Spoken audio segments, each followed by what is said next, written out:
నేరస్తులు ఎన్నికలలో పోటీ చేయరాదన్న సుప్రీం తీర్పు హర్షణీయం. ప్రజాస్వామ్యం బతికి బట్టకట్టాలంటే పాపాల భైరవులు పదవుల్లోకి రాకూడదు. చట్టాలను కాలతన్నేవారు చట్టసభల సభ్యులు కారాదు. హత్య, అత్యాచారం, ఆర్థిక అక్రమాల కేసుల్లో నిందితులు సైతం ఎన్నికల్లో నిలబడుతున్నారు. ఓటర్లను బులిపించి బెదిరించి గెలుపొందుతున్నారు. నేరాభియోగాలు రుజువైతే కటకటాల్లో కాపురముండాల్సిన వారు విధాన నిర్ణేతలై జనం నెత్తిన స్వారీ చేస్తున్నారు.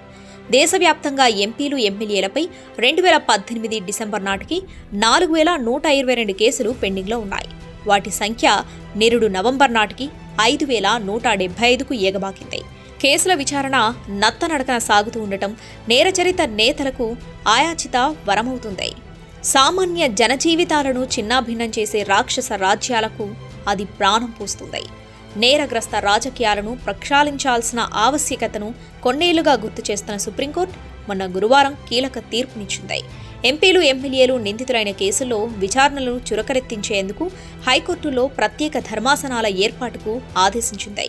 సర్వోన్నత న్యాయస్థానం నిర్దేశాల ప్రకారం సంబంధిత కేసుల్లో మరణ, యావజ్జీవ శిక్షలు పడే అవకాశం ఉన్న వారికి ట్రయల్ కోర్టులు ప్రథమ ప్రాధాన్యమిచ్చి విచారించాలి. 5 ఏళ్లు అంతకు మించి శిక్షార్హమైన వాటిని ద్వితీయ ప్రాధాన్య క్రమంలో చేపట్టాలి. ప్రజాస్వామ్య శ్రేయస్సు దృష్ట్యా సుప్రీం ఉత్తర్వులు సహర్షంగా స్వాగతించదగినవి. విచారణల ముగింపులకు సహేతుక గడువు విధించి ఉంటే న్యాయపాలిక మనోగతం మరింత వేగంగా కార్యరూపం దాల్చేది. ఎంపీలు, ఎమ్మెల్యేలపై నమోదైన కేసుల్లో 5 ఏళ్లకు పైగా అపరిష్కృతంగా ఉన్నవి 2116 అని సుప్రీంకోర్టు తన తీర్పులో ప్రస్తావించింది. అటువంటి కేసులన్నింటికీ తలమానికమైనవి జగన్మోహన్ రెడ్డికి సంబంధించినవి.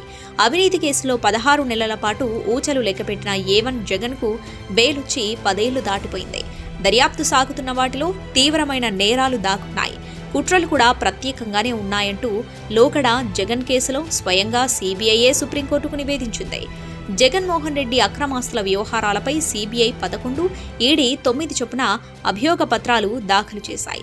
వాటిపై విచారణలు దశాబ్ద కాలంగా ఎక్కడ వేసిన గొంగడి అక్కడే అన్నట్టుగా దేకుతున్నాయి. దానిపై ఇటీవలే సుప్రీంకోర్టుకు వెళ్లిన వైకాపా ఎంపీ రఘురామకృష్ణంరాజు జగన్పై CBI నమోదు చేసిన కేసులు ఇంతవరకు 3041 సార్లు వాయిదా పడ్డాయి అంటూ న్యాయపాలిక దృష్టికి తీసుకొచ్చారు.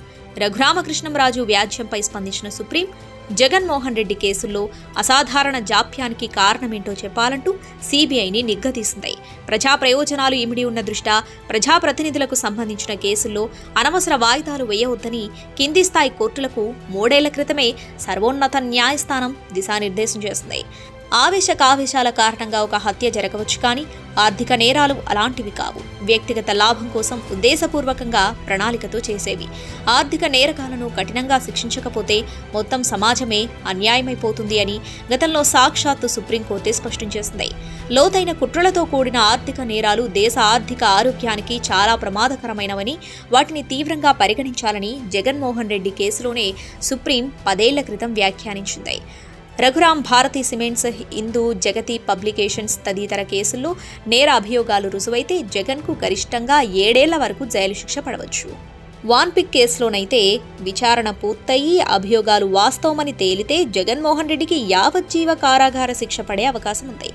అంతటి అభియోగాలను నెత్తిన మోస్తున్న నిందితుడు దర్జాగా అధికారం చలాయించడం నేర న్యాయ వ్యవస్థకే నగుబాటు.